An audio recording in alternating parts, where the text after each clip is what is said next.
welcome everyone. I see people are still entering. Let's give it another minute. Great. Well, I'd like to welcome everybody to our second session in the COVID-19 and Africa webinar series. This one is called Impacts on Food Systems, Nutrition and Health. And so far we have about 35 attendees. So looking forward to seeing more and more people joining the chat today. So my name is Dr. Lavesi Chile. I'm one of the co-chairs for the Liu Institute Network for Africa, or LINA. We're a student-initiated research network, which is branching out of the University of British Columbia in Vancouver, Canada. And more specifically, we're branching out of the School of Public Policy and Global Affairs. The mission of LINA is to carry out research on global issues affecting Africa and African issues affecting the world. And LINA works as a steering platform to manage information, facilitate projects, and connect stakeholders in the pursuit of this vision. If you'd like to find out more about about LINA, you can visit our website, which I'm putting in the chat box now. So just a couple of housekeeping things to mention before we get started with the webinar. So at the bottom of your screens, you should see a chat box. So everyone should be able to communicate in the chat box, and you can also speak to the panelists and other attendees. But if you have a specific question, you should see a little question and answer box next to the chat function. And if you put your questions in there, other people in the webinar can upvote and also say that they want to hear that question answered. So at the end, when we're taking questions, we'll see which questions are the ones that people want to see the most. So you can definitely use that chat function as well. So I would like to introduce you to today's moderator, Professor Ricky Yada. He's the Dean of Faculty of Land and Food Systems at UBC. I'd like to thank you, Dr. Yada, for your support and being part of this webinar. So yes, I'll let you take it from here. Oh, thank you, Dr. Chile. It's a pleasure to be the moderator today. So I'd like to welcome everyone to the webinar series. And let me start off by saying that hopefully everyone's safe and well during these very, very challenging and unprecedented times. As Dr. Chile has indicated, my name is Ricky Yada. I'm a professor and the Dean of the Faculty of Land and Food Systems here at the University of British Columbia. And it really is my pleasure to be your moderator today. And I see that we have people joining us from different sectors of the globe. And as Dr. Chile indicated, this is the second session in the COVID-19 and Africa webinar series presented by the Liu Institute Network for Africa. And again, just to reiterate the title, it's around impacts on food systems, nutrition, and health. So before we start the webinar, I'd like to take a moment and do a land acknowledgement. And UBC's Vancouver Point Grey campus is situated on the traditional, ancestral, and unceded territory of the Musqueam people. And I would also like to acknowledge that for you who are joining us today from many places, near and far, that you acknowledge the traditional owners and caretakers of those lands. So thank you for doing that. For many years, we've welcomed students from Africa and the Faculty of Land and Food Systems, and we are proud to train African leaders in different fields such as food science, food economics, sustainable agriculture, nutrition, health, and animal welfare. We are very, very honored to host these students. Many of our graduates return home to contribute to the development of their nations and that of the continent. And we at the Faculty of Land and Food Systems commit to continually fostering new mutually benefit strategies of how to enhance our partnership. So during the course of the webinar, if you see an opportunity for partnership and collaboration, please don't hesitate in writing me. Africa is a continent that has faced a myriad of challenges, including climate change, water scarcity, natural disasters, and desertification that often pose food insecurity threats. For example, just before the lockdown, you might have heard about the locust infestation in the East Africa region and perennial droughts across some areas. These are catastrophic in their effects. However, we come into this discussion with a full understanding that Africans are a capable and resilient people who are always able to survive and thrive, even in the midst of these setbacks and challenges. So it's my honor today to host this collaborative initiative that has brought together some of Africa's seasoned experts, our future leaders, UBC students, and the relevant stakeholders to share experiences and explore solutions on how to end hunger in Africa. So how can we orient African food systems to make them more responsive and sustainable post-COVID-19 is the question. We acknowledge that there is more that we can learn from Africa and Africans. On that note, I welcome you all to this webinar. And at this point, unfortunately, our President Santa Ono won't be here with us in person, but he was good enough to actually tape a video. So with that, Sahil, I'll get you to run the video from Professor Ono. Hello, I'm Santa Ono, President and Vice Chancellor of UBC. I'd like to welcome you to this webinar series on COVID-19 in Africa. I'd also like to thank the graduate students who have organized this important event. The series will explore and share experiences on the impact of COVID-19 in Africa. For example, public health, food security, and education. It will highlight Africa's unique response to the pandemic, both the country-specific efforts and the collective continental response. UBC believes in Africa's potential and that of its people, and is committed to supporting Africa and Africans at UBC and beyond. Today is a true testament to this as you are gathered virtually for an event organized by African students to learn from world-renowned African experts. The sustainability of UBC is anchored on the principles of diversity and inclusion.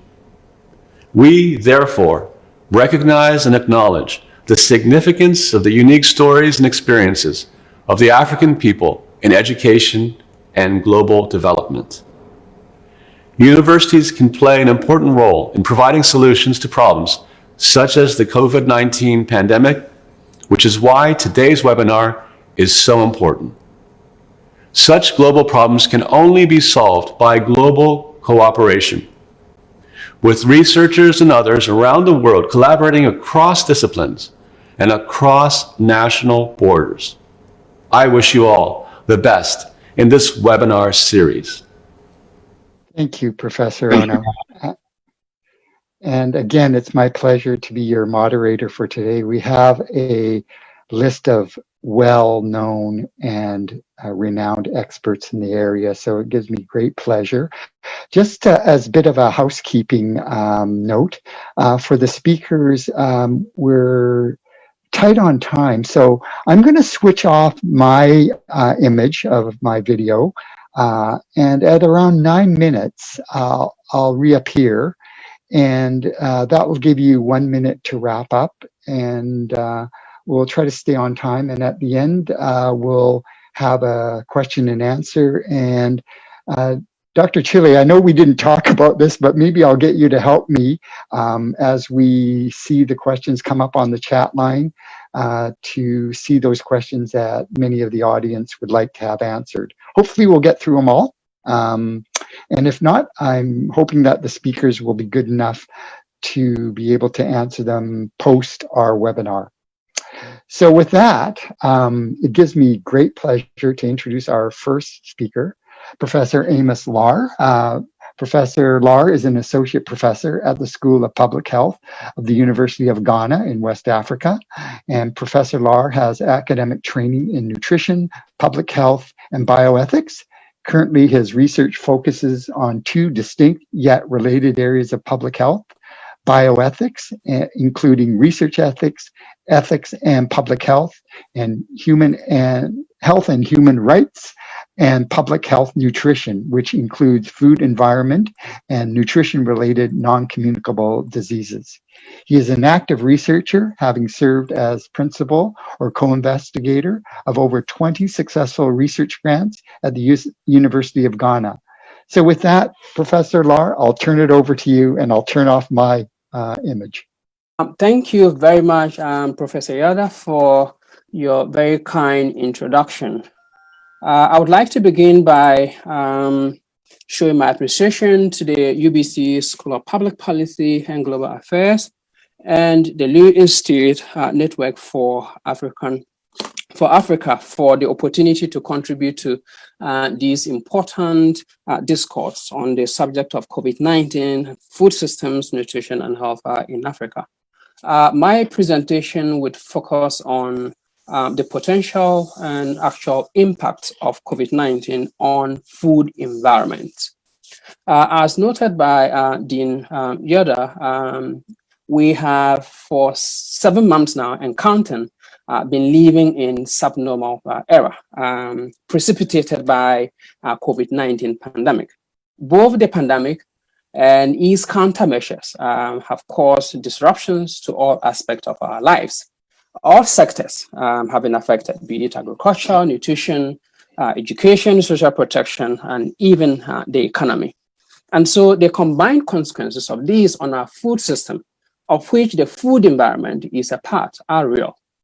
Indeed, others have warned that a famine of biblical proportions may be in the making as a result of the impacts of COVID-19. Indeed, recently, the United Nations World Food Programme's chief noted that COVID-19 could increase the number of acutely food insecure people from 130 million estimated in 2019 to over 260 million in 2020. And this is how it could happen. The diagram that I'm showing you summarizes the mechanisms or trajectory of how COVID-19 pandemic and its countermeasures could lead to such devastations. And so COVID-19 pandemic's countermeasures, such as restricted human movement and government impositions of restrictions and lockdowns, have both positive and negative externalities. And so negative externalities such as disruptions in productions in general, but food production in particular, impact on informal trade, increased food prices, and reduced household income can have a telling effect on individuals or household nutritional status. Indeed, if we refer to this year's SOFI report, and SOFI refers to the set of food insecurity and nutrition in the world, a report launched this July 2020. And there's an estimate in the report that notes that at minimum, an estimated 80 million people and possibly over 130 million may go hungry in 2020 as a result of the economic recession triggered by COVID-19. And so my talk, as I noted, will look at how COVID-19 is going to impact either potentially or actually on our food system and food environment. But before I do that, I would wish to provide some additional background on the subject of food environment, as there may be some participants who are not familiar with the subject area. In public health, food environment is defined as the collective physical, economic, policy, and sociocultural surroundings, as well as opportunities that influence what we choose to eat and therefore our nutritional health. While food system in its entirety is seen as all of the activities and processes affecting food production, distribution, consumption of same. And so in 2018, Christopher Turner and colleagues depicted food environment as having two major domains. The external domain within which you can locate food availability, food prices, food marketing and regulation, and then the personal domain where issues of food accessibility, affordability, convenience, and desirability are important. And so my goal in this very short presentation is to show how the current COVID-19 pandemic and its associated countermeasures can affect or are affecting the two domains of external and personal, as well as the subdomains located within them. I will do that pretty soon, but I would like us to note that these impacts I'm going to be talking about are also related to the age of the pandemic. If we look at the early age of the pandemic, when countermeasures such as thermal screening at ports of entry, isolation of those who were confirmed to be infected, or quarantining of those who were suspected. If you compare that stage to a stage where governmental impositions or invocations of stay-at-home mandates or lockdowns, the impact of the pandemic and the countermeasures on food environment would be different. And when we move from the lockdowns age of the pandemic to a stage, for example, in Ghana, like now, where there's now easement of the restrictions, again, the impact of the pandemic and the countermeasures on, say, our personal or external domains of the food environment definitely would be different. And so for us, as researchers here at the University of Ghana and our collaborators, we have been contributing to this subject of COVID-19 and how it impacts the food environment through a number of things. We have published a series of blogs. One specifically looked at how the COVID-19 pandemic can potentially have impact on the nutritional status of Ghanaian children. But we also saw COVID-19 and the countermeasures as an opportunity, and where another blog looks at food parenting during COVID-19 and beyond. I'm sure during the open forum, we'll have an opportunity to engage on these matters. There have been a number of reports and surveys conducted on this subject. As far as I'm concerned, one of the most comprehensive and extensive survey was conducted by the United Nations System Standing Committee on Nutrition, and this was done sometime in April 2020. They looked at the impact of COVID-19 and food environment. A total of over 2,015 participants from over 118 countries responded to the survey. Some of us contributed to the survey as steady participants. What did the survey reveal? And I think the subject matter of my presentation relates squarely to the findings of that particular survey. And so if we look at how people's food environment are changing during the pandemic, the survey respondents noted that their food accessibility had been altered significantly. For example, food-related daily routines were mostly disrupted. There were also changes relating to food desirability and convenience. Two-thirds of the respondents noted an increase in food stockpiling and panic buying. And I think you would agree with me, in most countries of the world, this behavior was instituted at various points of the pandemic. The report is summarized in a diagram that I'm showing you currently. I wouldn't be able, for the sake of time, go through all the details, but the impact of COVID-19 has been mapped to the two external domains I talked about, the two domains of food environment I talked about, the external domains and then the food, personal domains.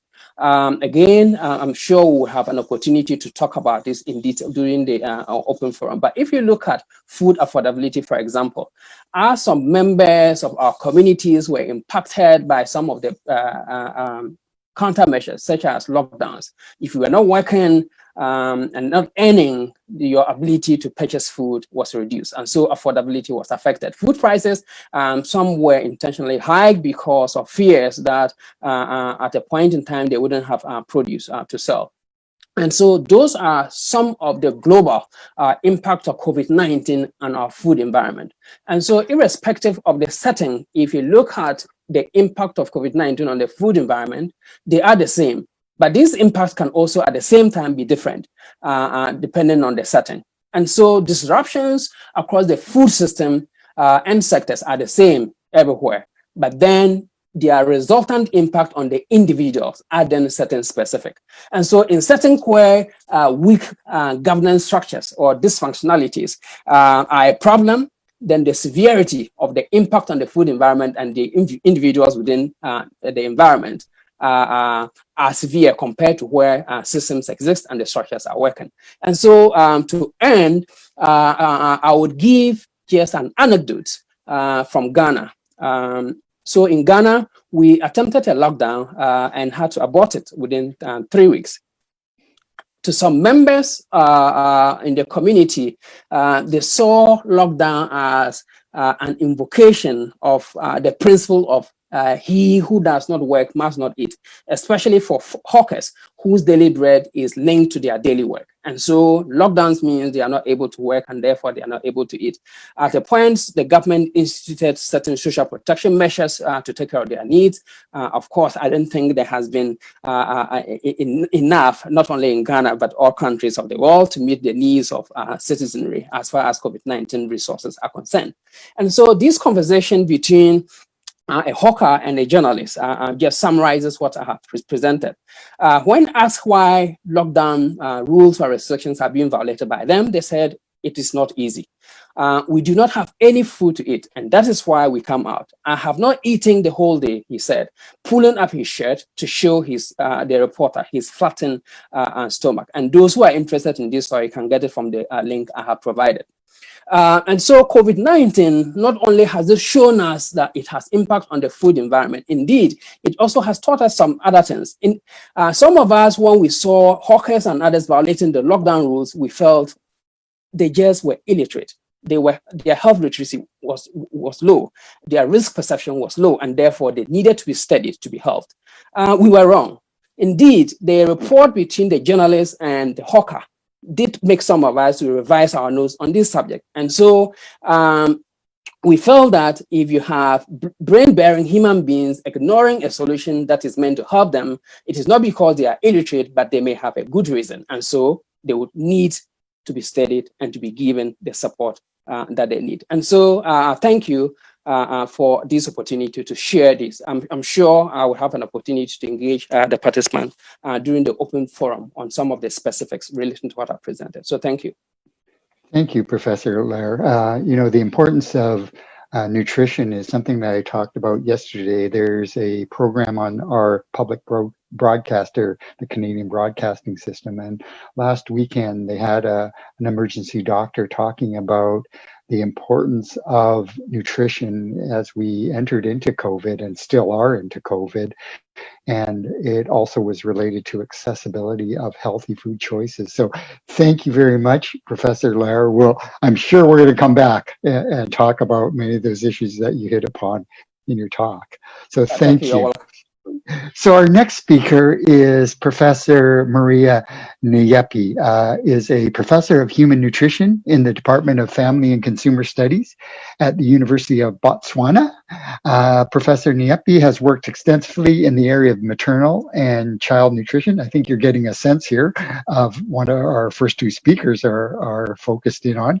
Her research also explored the nutritional status of populations at risk for malnutrition, which includes preschool children, HIV-positive children, adults and adolescents, and communities practicing flood recession farming. She is currently working on a project focusing on the nutrition care of end-of-life patients who are cared for at home. And Professor Nyepi has also held the following administrative positions as the University of Botswana, head of the Department of Family and Consumer Studies, Deputy Dean and Dean of the Faculty of Education. So I sympathize with you on your administrative tasks, but we're so glad that you're joining us today. So Professor Nyepi, it's over to you. Thank you, Ricky, and thank you for having me. I've been asked to share the Botswana experience in terms of what have you really done as a country in responding to all the challenges that Prof. La has shared. In fact, as he was sharing them, I was like, exactly, this is what we've been experiencing. But the viewpoint that we are going to share with you today is to first to appreciate the understanding of household food insecurity in Botswana, and also to see how we can actually go about trying to address the challenges. We did note in the previous presentation that household food insecurity actually addresses issues of adequacy of food, the safety of the food, its nutritional status, and that it's available at all times for all the members of the household. As a country, Botswana has always taken the stand that access to food is a basic human right. As a signatory of the Universal Declaration of Human Rights, the government has also been very keen over the years, as we see our ratification of the MDGs, the SDGs, and also including all these instruments in our national development plans, as well as our vision as a country. As a result of that, we have noted as a country the challenges that we've experienced of malnutrition. We are very much aware that our country, if you compare it with others, is rated as one of those countries that are experiencing serious hunger challenges. In fact, looking at other sub-Saharan African countries, we rank 80th in 117 countries that have a score of global hunger index calculated, which is an index that looks at stunting, an index that looks at child mortality, that looks at wasting in children. In other words, an index that assesses nutrition from looking at it from the both acute and chronic aspect of it. It is important to appreciate that the story of Botswana, in terms of the prevalences of hunger, is the story of Africa. If you look at Africa, the bulk of it is highlighted yellow, indicating that there is a problem of serious hunger in the rest of Africa. As a result, any country in Africa needs to be doing some things to try to address the problems. One of the things that the country has had to do is that it had to continue during this COVID period by embracing all the pre-COVID food and nutrition interventions that it has always had. It has continued with the food hampers for destitute, for the vulnerable children. It has continued feeding children in schools. It has continued with supplementary feeding in our clinics for children, for pregnant women, and for our outpatient TB clients. So these are challenges that the country has had to carry. In addition to this, the country has decided to put together a program that they call the COVID-19 food relief intervention. And what essentially the program did was that it was focusing in making sure that everyone who has been temporarily food insecure because they were told to stay home has to find access to food. So the program included provision of food hampers for households. The quantities of the hampers varied by households, and enrollment was based on identification by social workers who had to ratify that the household needed intervention. What was unique about the program, and I keep saying was, but it's actually a continuing program, is the fact that it took advantage of the existing structures at village level, at district level, and even in terms of the traditional leaders who are already on the grounds. As we speak, we have been able to assess over 500 households, and out of this, about 78% of them have already been assisted with food. In totality, about a little over 1 million household individuals, I mean to say, have actually received some sort of assistance from the government. What we have also identified as our successes as a country in looking at making sure that households don't go hungry is the fact that the country leverages on existing structures at the village level. We didn't make any new structures, but in addition, what we did was that we provided additional support in terms of manpower, in terms of technical ability to do the assessment. And then, of course, we infused in a lot of money to provide the food, to provide the labor that was needed, and also to motivate even the community and the business community to also contribute towards the fund. Obviously, when you go into a large-scale food distribution of this nature, which is very rare in our country, there are always problems. But the major ones were logistical issues. If you have to go household to household to identify people who need care, it is clear that by the time you finish, a lot of people would be hungry. So what the government did was that interventions continued even when food was actually being delivered. So on a daily basis, information was shared as to which household were assessed and how many of those actually need intervention. There were also logistical challenges in terms of transportation. There were issues in the sense that when you have a large number of people to assist at the same time, it's often easier to come up with a predetermined hamper. But in doing that, you always forget the fact that there are other challenges of people who have specific dietary requirements. And so you give everybody the same, and that is always a problem. It's also a challenge in the sense that because the system was largely manual, there was a possibility in some cases of double dipping. But overall, a lot of households have been assisted. And even though there are procurement challenges and price escalations, quite a number of households, I think 78% of the nation essentially who were assessed actually did get some sort of a government assistance. The other thing that we noted though is that I guess there's quite a number of things that we need to realize. Even though the system was manual, there was opportunity to actually go electronic, because that would have captured information more succinctly. It would have created a database even when households were being assessed. And that would have improved the efficiency. It would have minimized the leakages in terms of the double dipping. And also one of the things that we learned is that because there was so much concern in making sure that people don't go hungry, oftentimes we forgot that as a government, it is our responsibility also to educate even with what we do.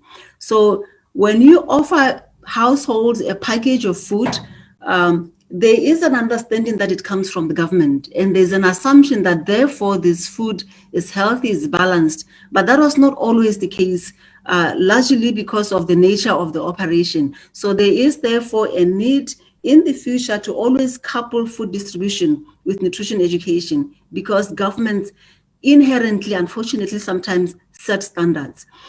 There was also glaring omissions, even as we learn from our experiences, that very often when we say we're giving people food hamper, we forget even the basic existing resources like breastfeeding.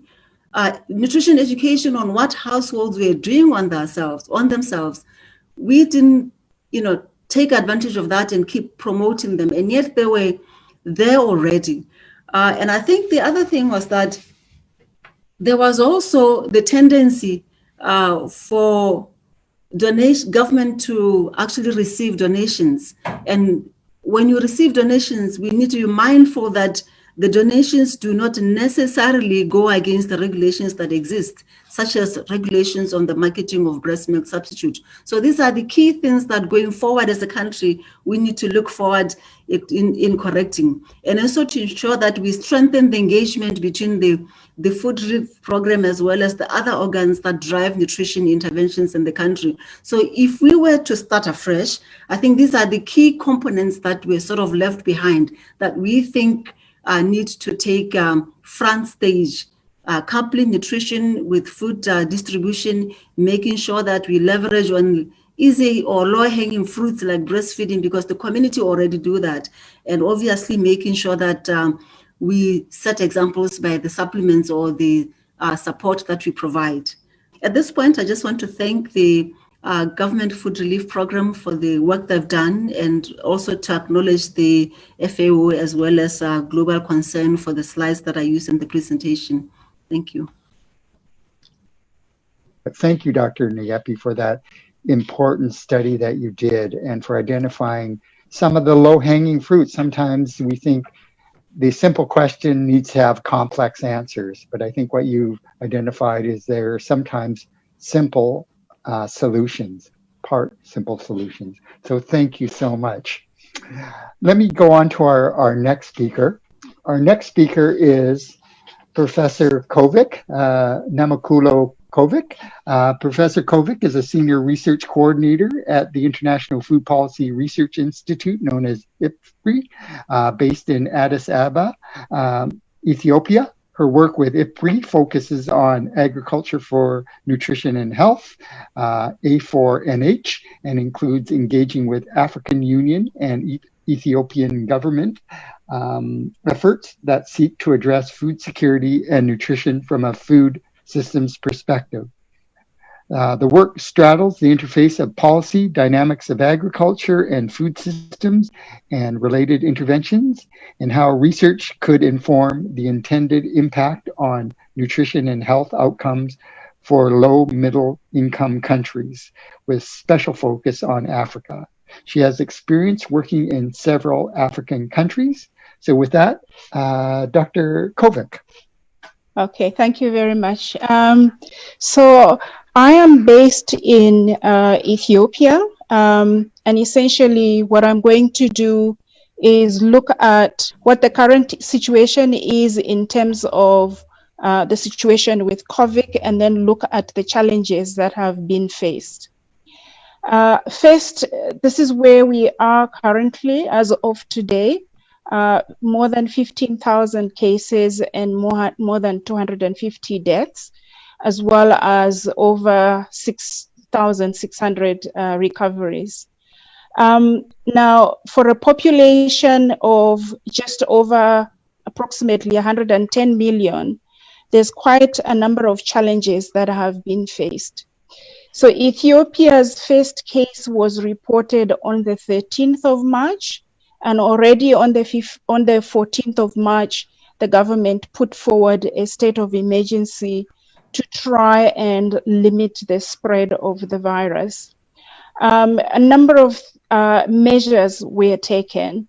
They banned gatherings, and if you gather, you had to be more than 2 meters, at least 2 meters apart, but limit of 4 people. And then greetings with handshakes were banned.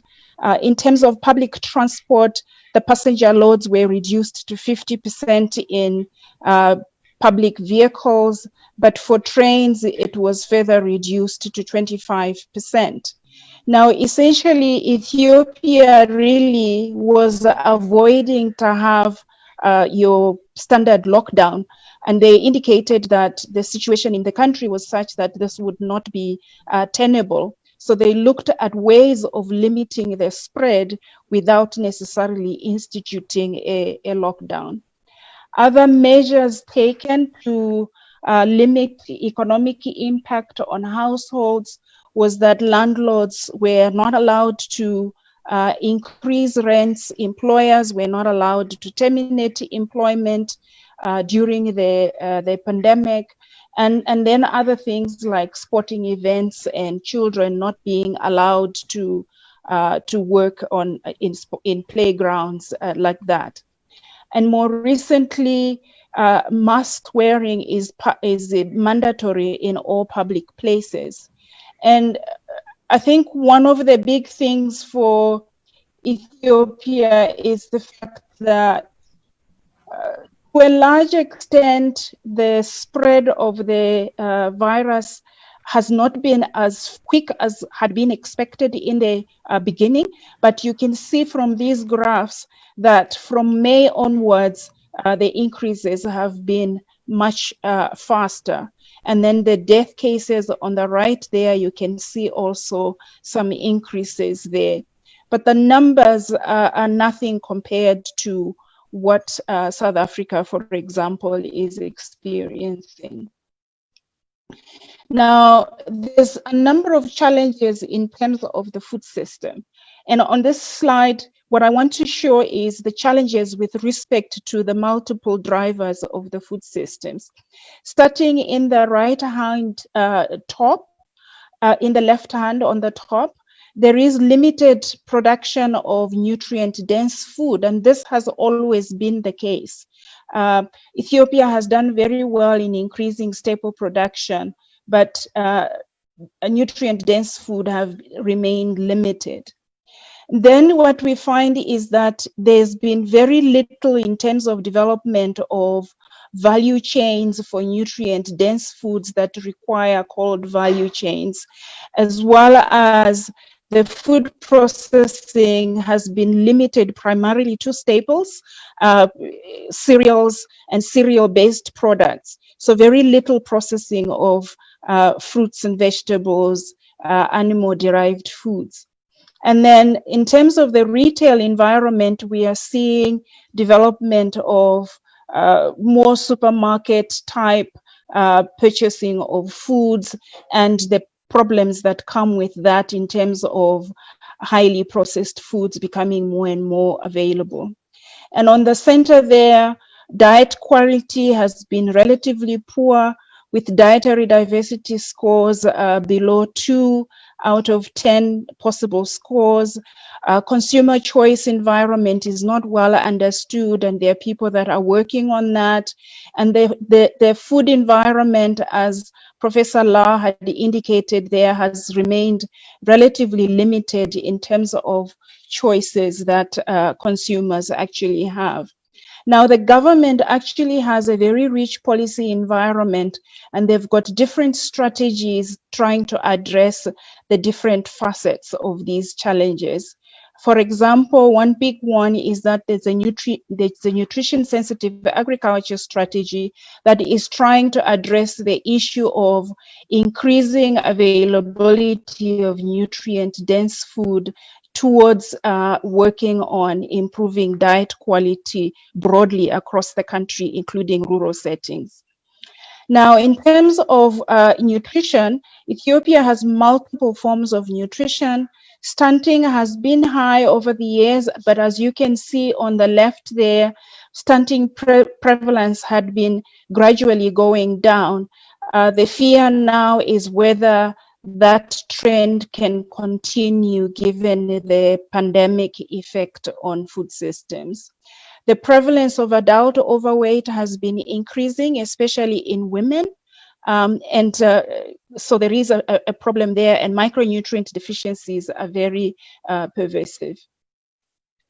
Now, a big thing is really all those measures that I made reference to. And I indicated that the government has avoided a total shutdown. And one of the reasons is just recognizing the fact that the country context would be difficult to actually institute a shutdown. Some positive, I don't know whether to say positive or at least something that looks a bit promising. This is work from WFP that they have done this year with their project on Fill the Nutrient Gap, where they look at the cost of an energy sufficient diet without worrying about nutrients too much compared to a nutritious diet, the most affordable version of a nutritious diet with the available foods. And the costs that are given here are per capita per person, and it's given in Ethiopian birrs. If you want to know how much in US dollars, you can approximately divide by 30. And essentially what you are seeing is that the cost of a nutritious diet has been creeping going upwards, but not as much as would have been expected. But the cost of an energy sufficient diet it has always been lower, and it has remained relatively low in comparison to a nutritious diet. The implication is that people will continue consuming diets that are not sufficient from a nutrition standpoint, but work that has been done by IFPRI shows that there hasn't been too much changes in the food prices, especially staples, but for some of the more nutrient-dense foods, like milk, have been affected because of the movement restrictions. Now, even though the public transport was limited to 50% capacity, what the government did was they doubled the fare so that the service providers were not affected. And for those who were being quarantined coming from outside the country, you were being quarantined at your own cost. The government simply indicated that it was just not possible for them to take up those kinds of costs. So where to then from here? Different efforts to mitigate have been challenged by the complexity of the socio-economic context. For example, although the gatherings were banned to only 4 people, some of the institutions that have found it most difficult to adhere to this are religious institutions. And then the other thing is, although the government had already from the beginning decided not to have a complete shutdown, the restrictions that were in place still limited their movement of foods, because if you have to pay additional costs to get where you are going, and most of the people depend on the informal sector for food purchases, that limits your ability to reach your markets. So those kinds of things have limited access in some way. But it is not clear at this stage how bad the situation has been. So far, it looks like the prices have not gone down, have not gone up significantly. However, it is important that we continue to look at what lessons have we actually learned. So there is ongoing surveys. IFPRI does monthly surveys tracking prices over time, and hopefully the government will be able to intercede should the situation begin to get out of hand. The social safety programs that were in place, that are already in place, like the productive safety net program, has continued to run, and the government is using that to help.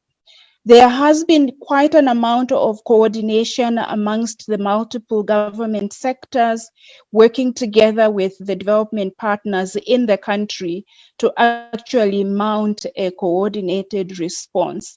It is not clear whether this is actually helping at this stage, but the idea of collecting data as we move along, no doubt is going to help us.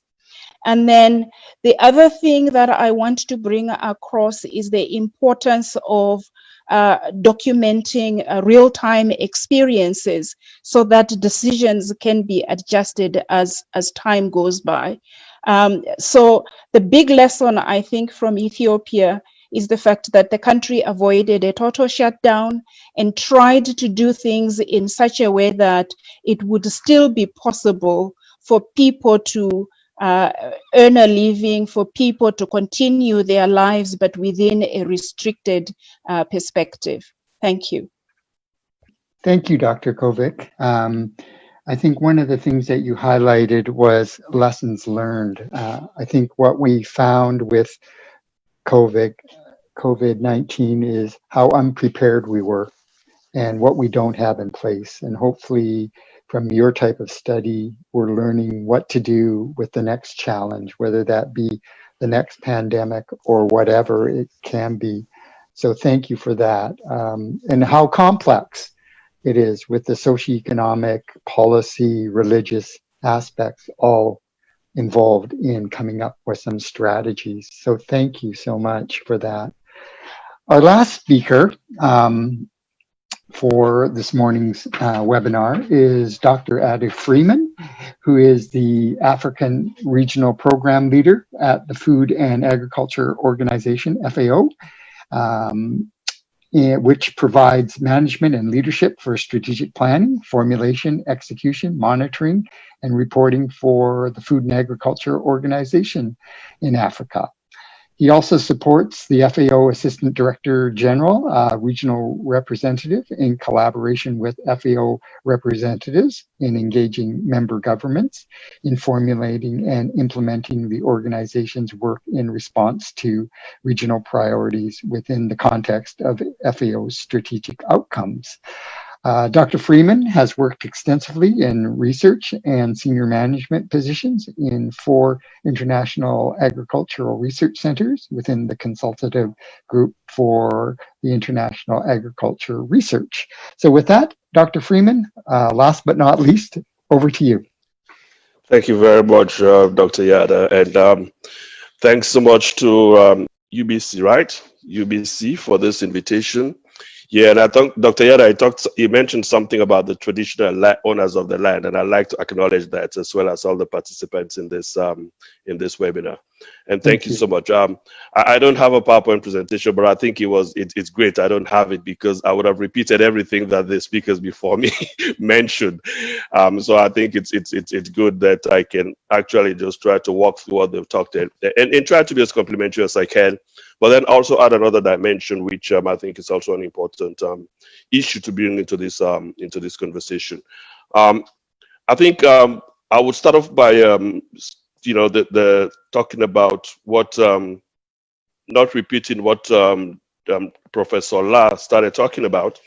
The context, right? We know that COVID-19 hit against the backdrop of a very fragile food security and nutrition context in Africa. He gave some of the figures. I'm not going to repeat them. Dr. Yada, when you started talking, you talked about other threats to food supply chains. You mentioned fall armyworm.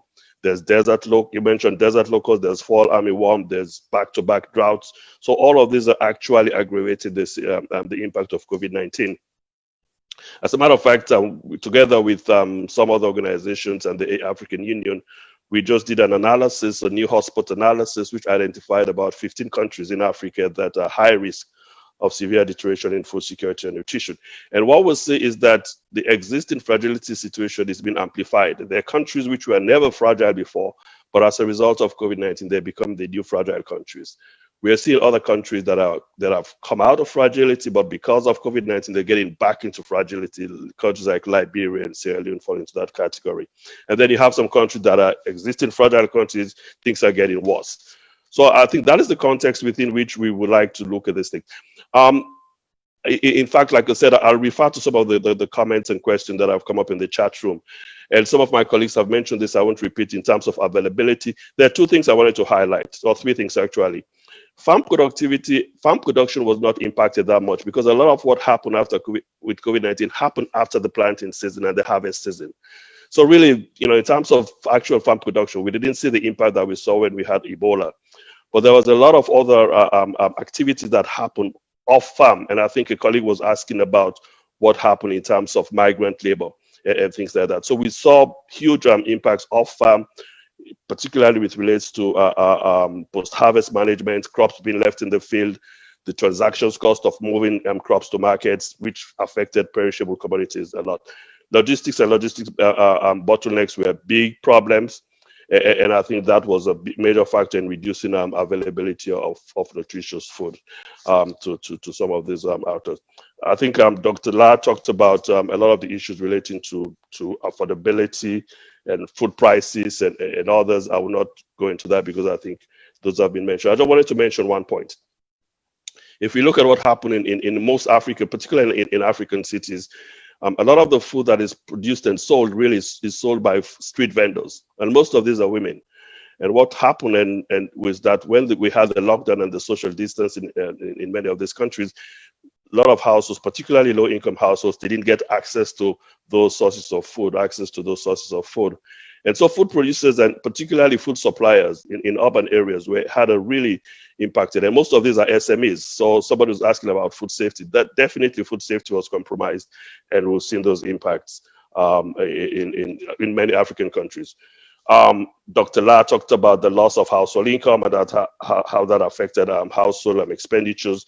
And I think Professor Kovic also talked about the reduced expenditure on nutrition-dense foods. I won't go over that because I think that has been talked about a lot. One thing that I wanted to mention in terms of what happened, disruptions to school feeding program was a big part. With schools closures, a lot of children who were school-going children who had access to school feeding programs lost that. I think Professor Niempi in Botswana talked about how Botswana maintained it, but it didn't happen in a lot of countries. And this, for a lot of children, particularly those from low-income households, this was the major source of nutritious food, and a lot of these households, children lost that access to nutrition. So that the impact of that, we haven't seen a lot of impact assessment studies on that, but I think when the nutritionists get together and look at the impact, that would be huge in my view. A lot of vulnerable populations, smallholder farmers, like I said, they suffered a lot more because of the lack of access to markets, upstream access to inputs. And I think the biggest issue now is what will happen for the coming planting season. when they have suffered sort of this access to inputs. Artisanal fisher folks suffered big time. We saw complete breakdown of fish supply chains because the demand for fish supply chains was coming mainly from commercial enterprises, restaurants, hotels that closed down, and as such, fisher folk, women traders who were involved in exchange lost incomes completely. Women, like I mentioned, a lot of the informal traders, a lot of the food vendors are women.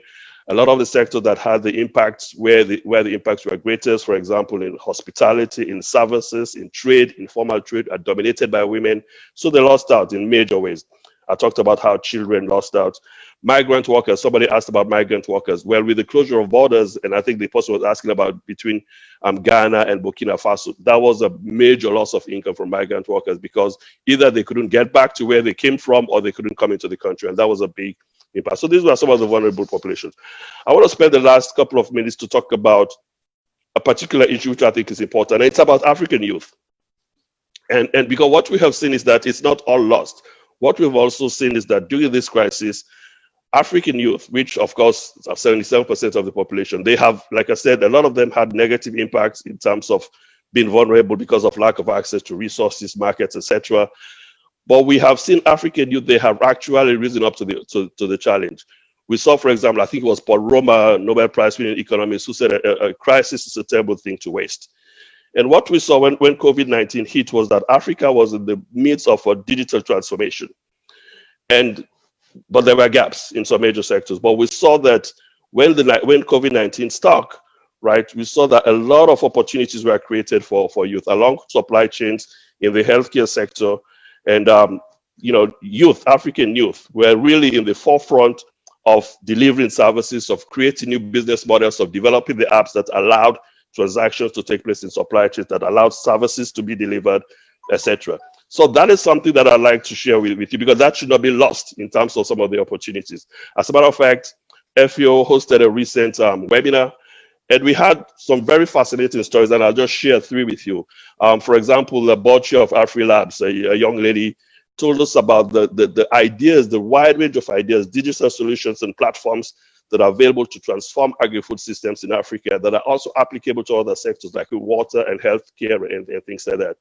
We also heard from a founder of a company in Kenya, Ujuzi Kilimo, where they're using digital apps to collect farm data, to analyze this data and advise farmers on crop management practices, on access to markets, as well as linking them to service providers like financial services, etc. Further downstream, a young entrepreneur from Nigeria told us about how she's using her platform to connect farmers to markets, provide advisory services, etc. I think these are all sort of the opportunities that COVID-19 and how the youth of Africa are doing. But like I said, a lot more needs to be done, and I'll just end on that. Recently, McKinsey did a study, and they talked about reimagining Africa. I thought it was a very catchy topic. One of the three areas where they identified as a priority to reimagine Africa in the future is on accelerating Africa's digital transformation. It was one of the three areas they talked about. We have seen that African youth, they can be and they can be at the heart of the digital transformation that everybody sees. It's happening right in front of our eyes.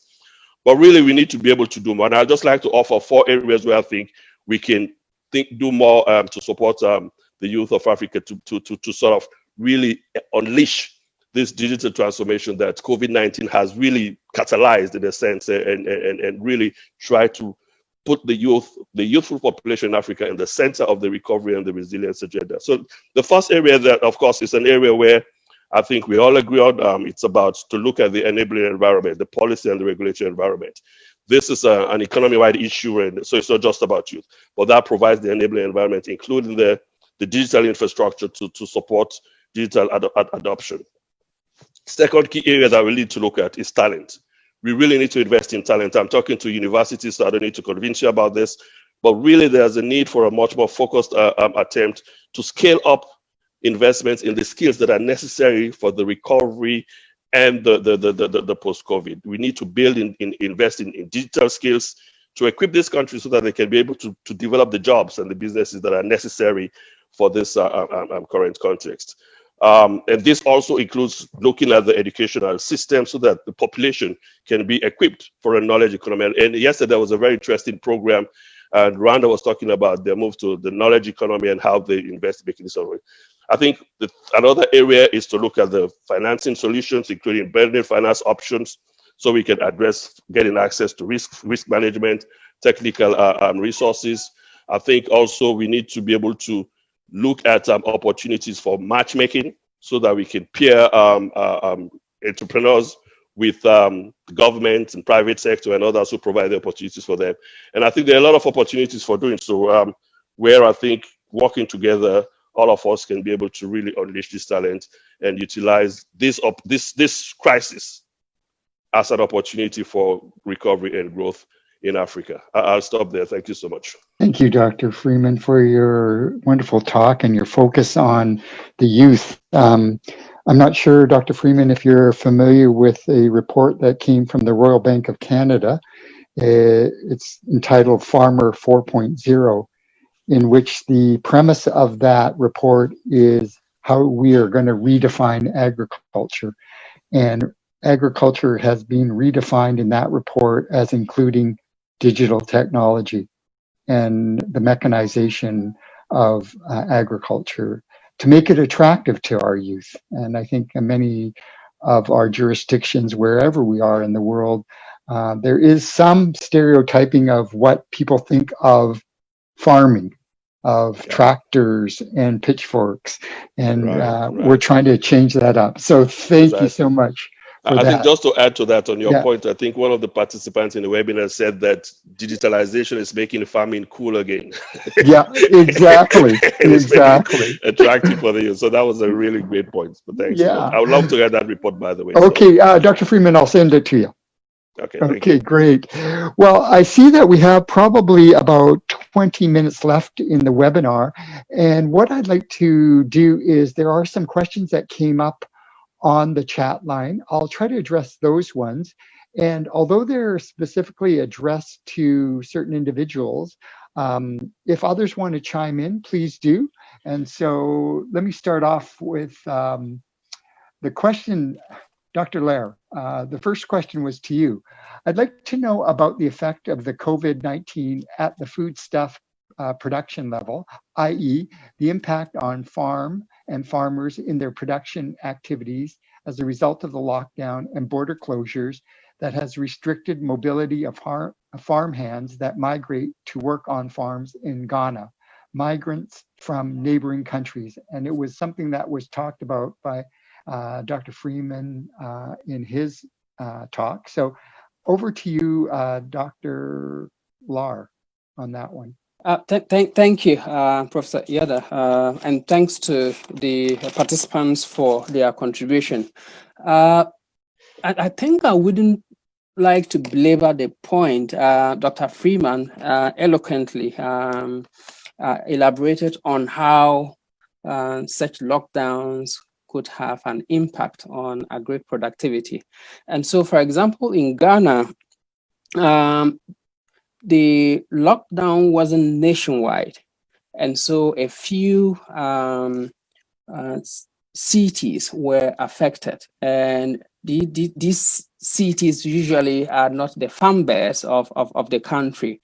And so as to the impact of this lockdown, specifically on agri production, the potential is there, but it wouldn't be as huge as the impact of the COVID pandemic itself on agri productivity.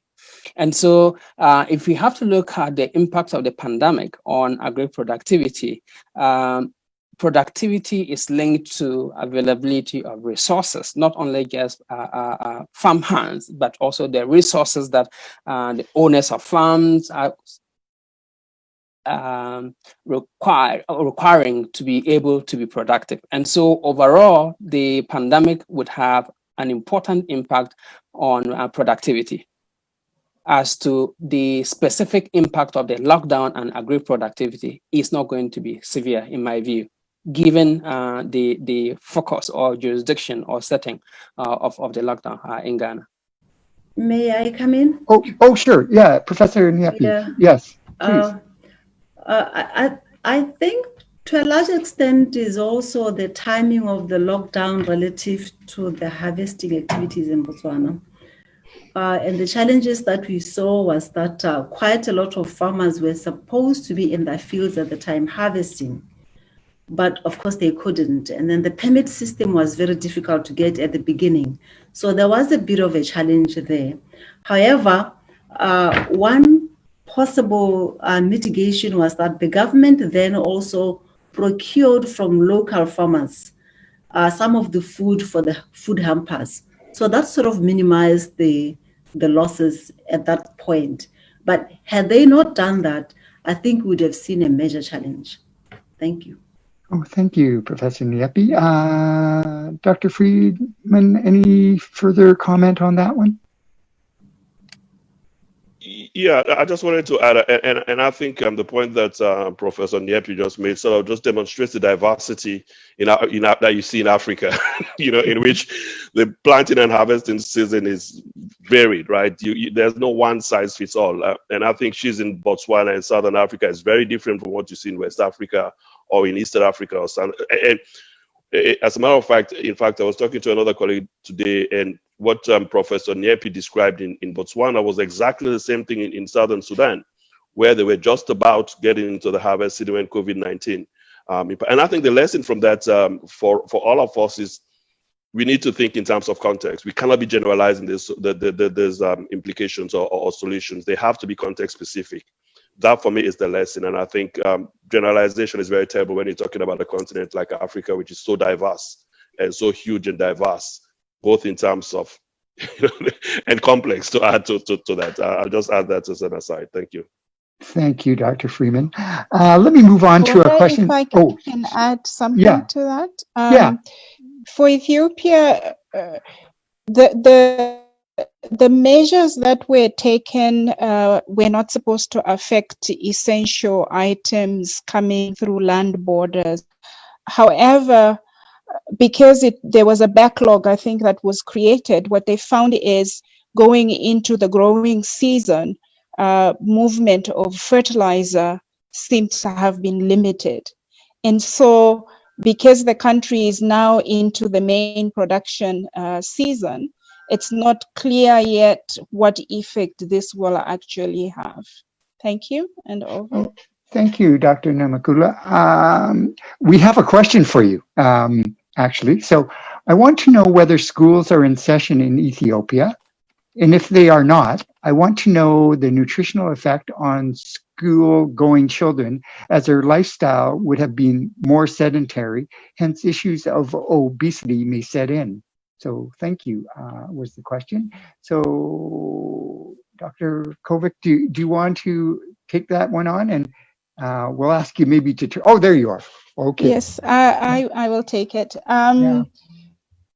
Schools are not in session. So the schools actually got closed the very next day after the first cases were reported in Ethiopia. But on the issue of obesity, if you are familiar with, I don't know if the person asking the question is familiar, Addis Ababa doesn't really have much places for children to play and run around, is certainly not in the more densely peri-urban areas. People did not worry about exercise. I think there were more bigger issues on their mind when people are worrying about whether they're going to have enough food to eat or not. They didn't worry much about that, I don't think. None of the questions that were done in the surveys done by IFPRI asked on that particular part of the issue, but I doubt that anybody would know at this stage. However, having said that, I think one needs to keep in mind that a lot of for example, Ethiopia is looked at as a very athletic country because of all the runners that we see in the Olympics. But a lot of those people are actually not training in Addis. They are training in the rural, in some of the rural areas. And if they were training in Addis, they were definitely affected because all sporting events were not allowed at all. Thank you, and over. Thank you, Professor Kovic. I have a question that's addressed to all the panel members. Has the government encouraged urban agriculture during this period? And I don't know who wants to start that one off. Maybe Dr. Freeman, do you want to start? No, I can start. I think that has been definitely one of the policy responses towards particularly in the immediate policy response. What we have seen is that one way that governments have responded has been to focus on and encourage short supply chains, right, in which they actually reducing, the different sort of interactions with, and they've done so in a number of ways. But the most typical has been either you directly linking and producers to suppliers and to markets directly, traders. We've seen that, for example, there's an excellent example in Senegal, where the Senegal Food Baskets, it's an initiative that is supported by the government of Senegal, but also a number of international development partners, including FAO. It's worked very well and has shortened the supply chain from X number to at least 3 or 4 sort of links in the chain. We've also seen situations where governments have encouraged urban household food farms. We've seen that Gabon has a good example. Ghana has an example. There's a number of examples where, governments, and Kenya has a good example. So that governments are really either focusing on short supply chains or encouraging households to grow their food, particularly with regards to the nutrition dense foods, the vegetables, the green leafy vegetables, fruits, those that, like I think Dr. Kovic was talking about, those that have seen huge price hikes, or those that are perishable, and consequently households without refrigeration facilities are not able to get access to. So that has been a major policy response. Great. Would any of the other panel members like to comment on that? If I may come in, I think what we've seen in the country is an overall promotion of agriculture across all the different levels, largely because Botswana has been predominantly a country that survives on imports. But now we've seen quite a lot of, I would say, revolutionary redirection of resources to actually promoting local production across all the spheres of agriculture. It is not necessarily urban agriculture, but it's agriculture on any area of the country where there is people have access. So there's quite now a lot of subsidies that the government have rolled out for particularly small-scale farmers. Across either horticulture or livestock farming and so on and so forth. We see that even in earlier situations where government used to be looking for security for funding, they no longer are looking for any particular security. The crop itself will be security for the small-scale farmers. So that has encouraged quite a large number of the community. Most of that government is also promoting local purchase where possible. Thank you. Thank you. I just wanted to add that I think the Ghanaian experience is very similar to that of Professor Nyepi's country. And so the government, even before COVID-19, had supported agriculture to the extent that just last season before COVID-19, there actually was a glut. And so programs from the government like planting for food and jobs, planting for export were being implemented. And that wasn't specific to an urban area, but especially the breadbasket of the country. And so certain regions are noted to have arable land and where farming is done, and this was promoted across the country, not only in the urban sector. Thank you, Professor La. Professor Kovic? I just wanted to say that urban farming is not really a big thing yet in Ethiopia. However, there's a lot of fresh produce that is produced just on the outskirts of the urban centers. And some of the movements that the restrictions would have affected that. One of the issues that came up with the COVID-19 is because of the closure of borders and restrictions, the service industry was affected. So what that did was the people that are producing fresh produce on the outskirts of cities then struggle with markets. So one of the things they found, milk was one of the ones where, because people process milk at the household level, there was a lot more conversion of milk to butter than was happening before. So people were adapting.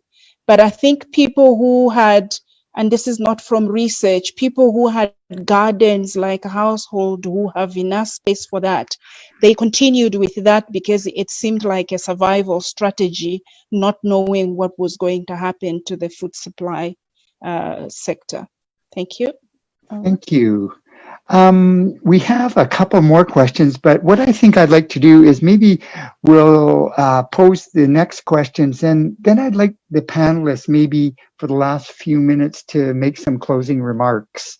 And for those questions that we don't get to, we'll have our organizers hopefully reach out to you.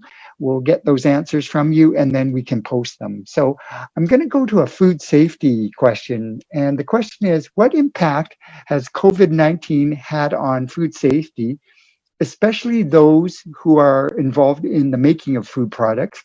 I'm particularly interested in artisan food producers and SMEs.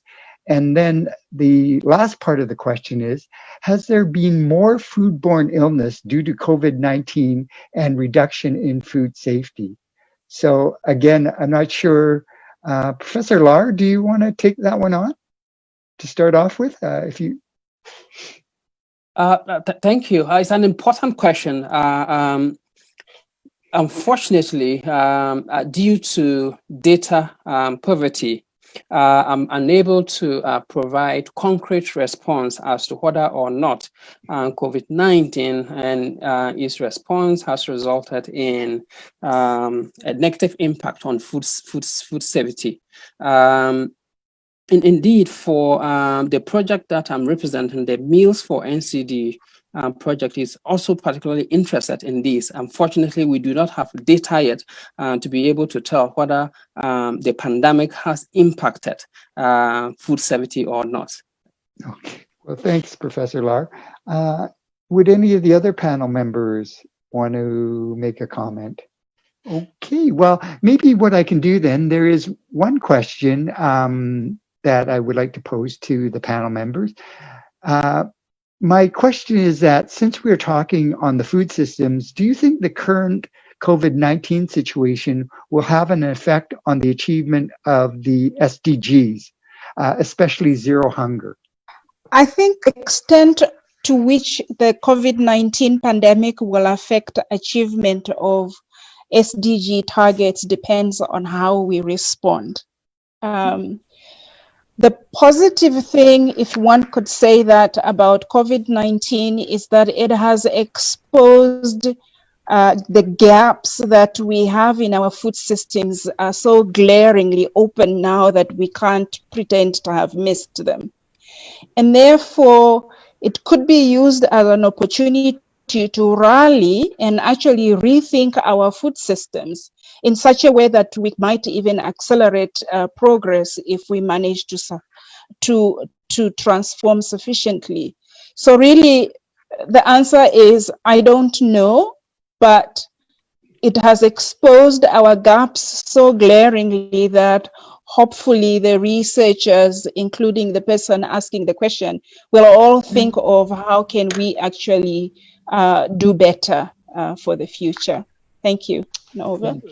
Yeah, Dr. Zayada, I'd like to chime in on that question. I think Dr. Kovic is right, but if you're sort of a betting guy and you're thinking of probabilities, I think the risk of not achieving the likelihood of not achieving the SDGs is greater now than it was this year, this time last year, because like I said earlier on, right, what we've seen is that because of all the sort of aggravation that COVID-19 has added on all the other threats to food supply systems, and the fact that the impact on economic growth and poverty, like I said earlier, is worse than was earlier predicted. If you look at the sort of the projections coming from the World Bank and the IMF, any kind of projections, FAO, the numbers now are far worse than they were in April. And we don't know how long this crisis is going to last, right? So it really depends, like I said, yes, how we respond, but also it depends on how long this. And I think there's so much uncertainty, and you know, one can guess that, like I said, the risk of wiping out all the gains, right, from, you know, the SDGs, achievement of SDGs, Malabo targets, African Union targets, it's real. It's real, and I think it's something that decision makers across the board have to be constantly aware of. And like I think, like Dr. Kovic said, be front of the agenda in terms of how we respond, not just in the immediate term, but also in the medium term, as well as in the short term, but also in the medium to long term. And so I do agree. Given some of the projections that I presented of UN agencies relating to food insecurity, if they come to life, there is no doubt that the nutrition-related SDGs are going to be affected. And if we even move from nutrition-related SDGs to economy-related SDGs, we know our economy, the global economy, local economies are in shambles. And so even without any data to support, I think the world knows that those specific SDGs are going to be affected. Thanks, Professor. Professor Nyapi, last word. I'm actually, I was just about to concur with my colleagues. I think we are in trouble to a large extent because we don't know how our economies can sustain this shrinkage that we're seeing. In addition to that, there's also has been a lot of diversion of funds to address the health aspect of COVID. And as a result, obviously, nutrition is suffering. In particular, food security is also trailing behind. And then, of course, if you look at the number of companies that are closing and shutting down, production in many sectors is also going down. And that actually affects the economies. So as long as we still have the challenge going on, I don't see us actually reaching the targets. What I do realize, though, is that we are now more aware of where the gaps are. So should we get a turnaround very quickly, I think we're going to make our mark very, very significantly because we know what the gaps are. Yes, thank you, Professor Nyepi. I see that we're running out of time, and I was going to ask for closing statements, but Tebi and my co-organizers at UBC, I think, are a little bit nervous about running out of time. So I want to say what a privilege it was for me to be your moderator with such an august group of scholars. So thank you so much. Thank you for participating in our webinar. And at this point, Tebi, I'm going to turn it over to you for closing remarks. Hello, everyone. My name is Tebi Teboho from Lepile from Botswana. I'm sorry about that. I am a PhD candidate in the Faculty of Land and Food Systems, and I am also the co-founder of the LINA and a member of the steering committee. It's been a great pleasure being with you today. Let me take this moment to thank you all for your participation. A lot of people have contributed to the success of this event. First of all, I want to express our gratitude to our esteemed speakers who have honored us with their time and their knowledge. We do recognize the sacrifice they have made to be with us today, considering that it's already evening time in their countries. Our heartfelt thanks to Professor Ricky Yada for making time to support this initiative. We also would like to appreciate the IT team, that is the Learning Center here at the Faculty of Land and Food Systems, as well as the team at the School of Public Policy and Global Affairs. We owe our sincere gratitude to the organizing team, to the LINA Steering Committee, and all the volunteers. This event would not have been possible without you. Last but not least, I just want to address you, the attendees. We are only able to continue hosting these meetings because of you. Personally, I must say, your unwavering support is truly humbling.